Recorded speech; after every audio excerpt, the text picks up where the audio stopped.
Kompas Siang hari ini kami awali dengan informasi sidang pra-peradilan penetapan Peggy Setiawan sebagai tersangka pembunuhan Vina dan Eki berlanjut hari ini. Sidang beragendakan penyerahan kesimpulan dari pihak Peggy dan Polda Jawa Barat. Saudara, pada Jumat pagi, kuasa hukum Peggy Setiawan dan tim hukum Polda Jawa Barat menyerahkan kesimpulan pra-peradilan mereka kepada Hakim Tunggal Eman Sulaiman. Persidangan hanya berlangsung selama 10 menit. Sidang pun akan dilanjutkan pada Senin 8 Juli 2024 pukul 9 pagi dengan agenda pembacaan putusan pra-peradilan. Saat menutup sidang, Hakim menegaskan dirinya akan memberikan keputusan secara objektif. Hakim memastikan tidak ada masuk angin dalam menghasilkan keputusan. Dari pemohon dan termohon terkait persidangan saya dari awal sampai hari ini. Dari awal saya katakan saya tidak punya kepentingan dalam perkara ini. Saya akan memutus dengan objektif. Tidak ada yang namanya tekanan dari manapun, saya abaikan kalaupun ada. Saya akan objektif, saya akan memberikan putusan yang terbaik. Terbaik ini bukan terbaik untuk pemohon, bukan juga terbaik untuk termohon. Tapi terbaik untuk Indonesia. Amin. Ya? Amin. Ya. Oke, dah. Kita agendakan untuk putusan hari Senin tanggal 8 jam 9. Insya Allah doakan saya biar bisa memutus dengan baik. Sudah didoakan dan saya bisa sehat ya seperti itu. Kalau ada yang bilang, oh hakim masuk angin, kalau dalam tanda petik tidak ada. Tim hukum Polda Jabar bersikukuh menolak dalil-dalil permohonan kuasa hukum Peggy Setiawan yang dilontarkan dalam sidang pra-peradilan di Pengadilan Negeri Bandung. Poin-poin penolakan itu dirangkum dalam berkas kesimpulan yang telah diserahkan kepada hakim.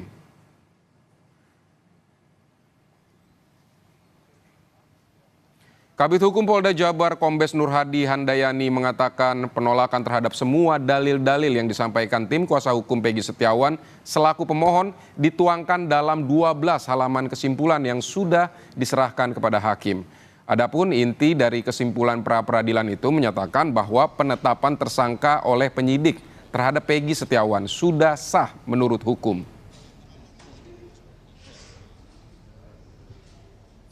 Jadi pada hakikatnya kami menolak dalil-dalil apa yang disampaikan oleh para pemohon, ya, mulai dari pemeriksaan para saksi, kemudian ahli pun dari pihak mereka juga sama mendukung kami. Saudara, langsung saja kita sapa jurnalis Kompas TV Vida Alatas di Pengadilan Negeri Bandung. Vida, poin-poin apa saja kesimpulannya yang diserahkan oleh atau yang disimpulkan oleh Polda Jawa Barat dan juga pengacara Peggy Setiawan? Ya, Vidi, tadi sidang pra-peradilan hari ini dengan agenda kesimpulan ini memang baik dari kedua belah pihak, baik itu dari pihak Peggy Setiawan maupun dari Polda Jabar, ini sama-sama tidak kemudian membacakan secara langsung poin-poin kesimpulan mereka di hadapan Hakim Tunggal Eman Sulaiman. Namun memang kesimpulan-kesimpulan tersebut ini hanya diserahkan melalui sejumlah berkas begitu ya. Vidi dan juga saudara, tadi kami berbincang dengan kedua belah pihak baik itu pemohon dan juga termohon.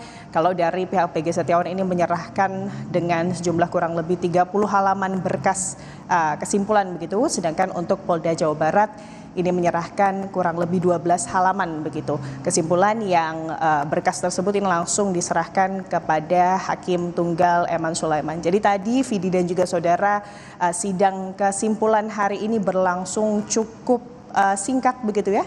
Kurang lebih ini sekitar 10 menit saja.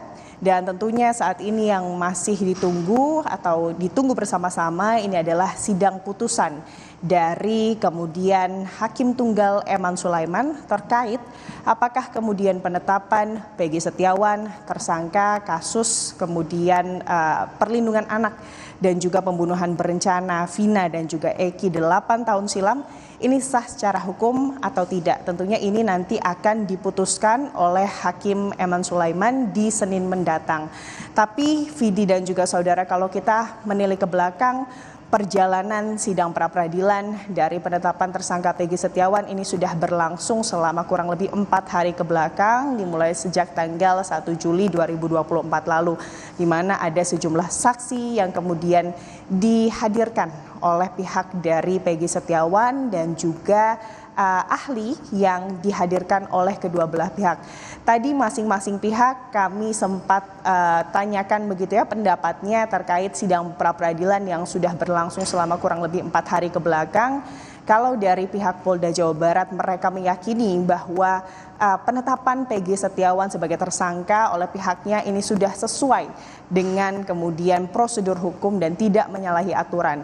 Sementara untuk dari pihak Peggy Setiawan ini menyebut bahwa sangat disayangkan pihak termohon begitu ya atau Polda Jawa Barat ini tidak bisa membuktikan dalam sidang pra-peradilan kemarin begitu ya yang sudah dilangsungkan terkait apakah kemudian klien mereka Peggy Setiawan ini adalah Peggy Peron.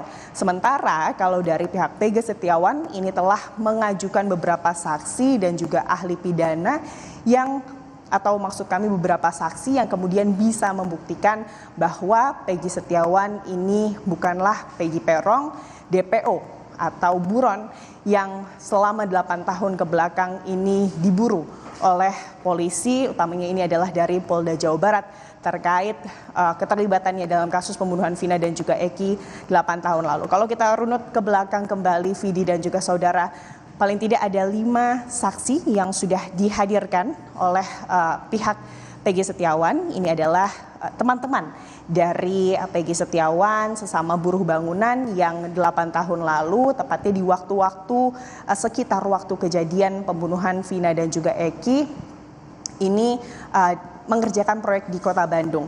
Di antaranya ini adalah Dede Kurniawan, Bondol, Soeharsono, dan juga Agus, serta pemilik proyek serta istri dari pemilik proyek.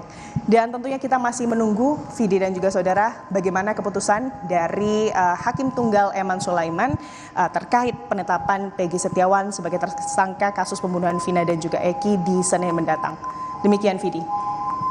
Tidak, tadi Anda jelaskan bahwa penetapan Peggy Setiawan menurut Polda Jawa Barat ini sudah sah. Tapi apa alasan Polda Jabar menolak seluruh dalil dari pra-peradilan yang dilayangkan Peggy Setiawan yang menyatakan bahwa penetapan tersangka tidak sah ini?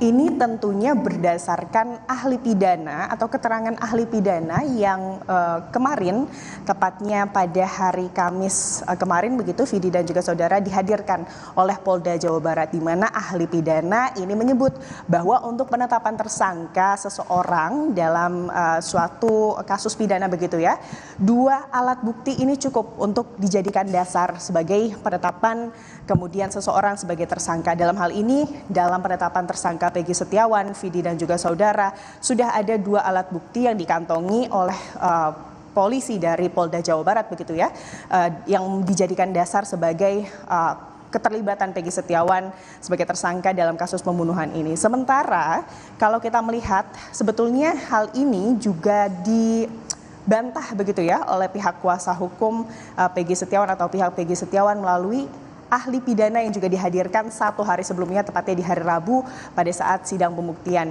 Di mana kalau berdasarkan ahli pidana yang didatangkan oleh tim dari kuasa hukum Peggy Setiawan ini menyebut seharusnya 2 alat bukti tersebut harus ditambah dengan kemudian barang bukti yang mendukung kemudian perbuatan pidana seseorang. Apalagi Vidi dan juga saudara, kalau melihat ini adalah bukan perkara pidana biasa, tapi ini menyangkut dengan perkara pidana pembunuhan berencana, sehingga barang bukti yang mendukung menurut dari ahli pidana dari pihak Peggy Setiawan ini seharusnya bisa dihadirkan oleh pihak kepolisian dari Polda Jawa Barat. Selain terkait alat bukti dan juga barang bukti, Vidi dan juga saudara, yang juga kemudian dibahas dalam sidang pra-peradilan penetapan tersangka Peggy Setiawan selama 4 hari ke belakang, ini juga terkait proses penyitaan barang bukti oleh Polda Jawa Barat, di mana berdasarkan keterangan yang diberikan oleh kuasa hukum Peggy Setiawan dalam kemudian sidang pra-peradilan pembuktian kemarin, bahwa penyitaan barang bukti Peggy Setiawan ini dilakukan ada dua begitu ya, Vidi dan juga saudara. Ada penyitaan barang bukti yang dilakukan 8 tahun silam pada tahun 2016 dan juga di tahun 2024 ini saat kemudian Peggy Setiawan ditetapkan sebagai tersangka. Menurut kuasa hukum, kedua penyitaan barang bukti ini dinyatakan tidak sah sesuai hukum. Karena kalau yang pertama di tahun 2016 ini penyitaan tidak disertai surat dari pihak pengadilan, dan saat penyitaan ini selesai dilakukan, selama 1 minggu setelah penyitaan dilakukan tidak ada surat kemudian persetujuan juga yang diberikan dari pengadilan setempat. Demikian Vidi. Baik, kita tunggu bersama nanti sidang putusan pra-peradilan Peggy Setiawan Senin pekan depan. Terima kasih Vida Alatas untuk laporan Anda dari Pengadilan Negeri Bandung.